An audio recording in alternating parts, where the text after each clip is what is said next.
لكركوك مزقفتك هي جل بجن مزقفت علي بك جلالي كو تمني ذي مزقفتي نزيكا 400 سالانه بنمالا علي بك جلالي بخوا جو كردن آمده باکور کردستانه لد سردما عثمانیان و هاتنا لكركوك نشجي بونا وحتاني نهاجي لوي دارينا إيجار أب مزقفتو كي كما بحث كرد سالة 1612 ده هات آوا کرنو حتاني نهاجي نمج دوی مزقفت ده تيه کرن لكيلكا في مزقفتي دوی دمه ده سرشويك يانجي حمامك جنان هات بو آوا کرن جن دچونه ويسا شوي خودشوشتن دسميج دكرتن وبهو آوا كيزن هفكارما روجان عبد الرحمن شوية كركوكي شوية مزقفتي وديروك عايش مرة ودو هزا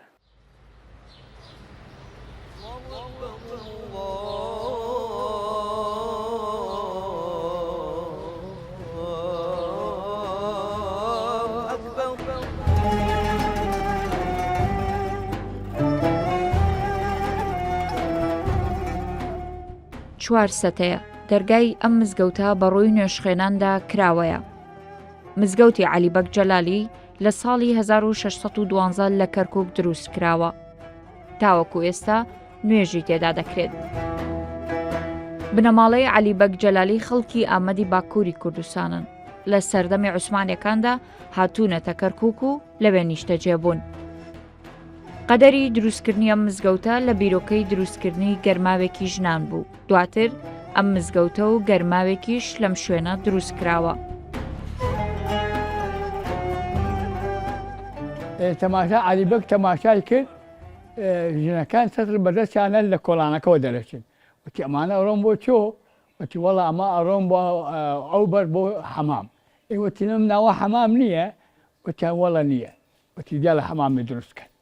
حەمامیان کرد گەرە حەمام ئاوی ئەوێ لە وەختی عوسمانی ئاو بۆ مزگەوت جائز بوو. بۆ حەمام نەبوو. وەڵا ئەم حەمام ئەم مزگەوتەشی کرد ئاوەکە بۆ هەردوو تەرەفات.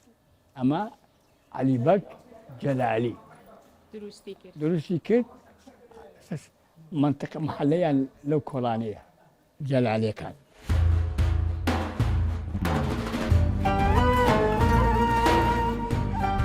کاتێک جەنگی یەکەمی گیان هەڵگیرسا کوردستانیش بێبەش نەبوو لەم جەنگە. شوێنەواری جەنگ بە زۆر شوێنی مزگەوتەکەوە دیارن. ئەمە گۆڕی یەکێکە لەو سەربازانەی کە لە جەنگی جیهانی یەکەم بەشداری کردووە و مردووە. ئەویش گۆڕی سەید یوسف نەعیمیە کە خەڵکی دووس بووە لە جەنگی جیهانی یەکەم بەشداری کردووە و لە مزگەوتی عەلی بەک جەلالی ناشتویانە هەتاوەکو ئێستا گۆڕەکەوەکو خۆی ماوەتەوە و ناوە ناوەش کە سوکاری یاخود نەوە دوایەوە کە ماونەتەوە دێن سەردانی گۆڕەکە دەکەن لە مزگەوتی عەلی بەک جەلالی.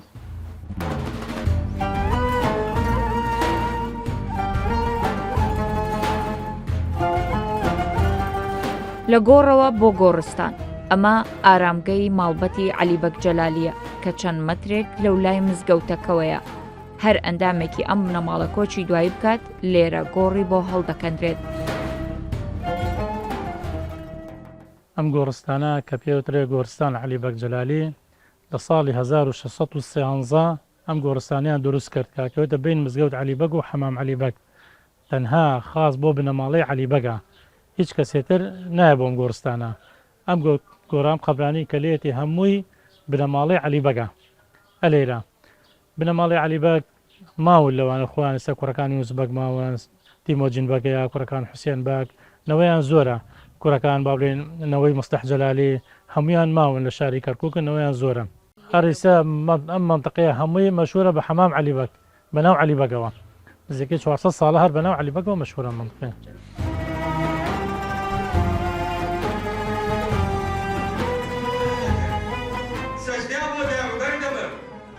تەمەنی ئەم مزگەوتە بە دیاریکراوی 411 ساڵە.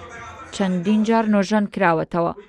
بیرۆکەی ئەوە هەبووە تێک بدرێت و سەر لە نوێ دروست بکرێتەوە، بەڵام بەهۆی ئەوەی وەک شوێنەوارێکی مێژووی لێی دەڕواندرێت بەرپرسانی شارەکە نەیانێشتووە ئەو کارە بکەن. ڕۆژان عەبدوڕەحمان، ڕوودا و کەرکووک.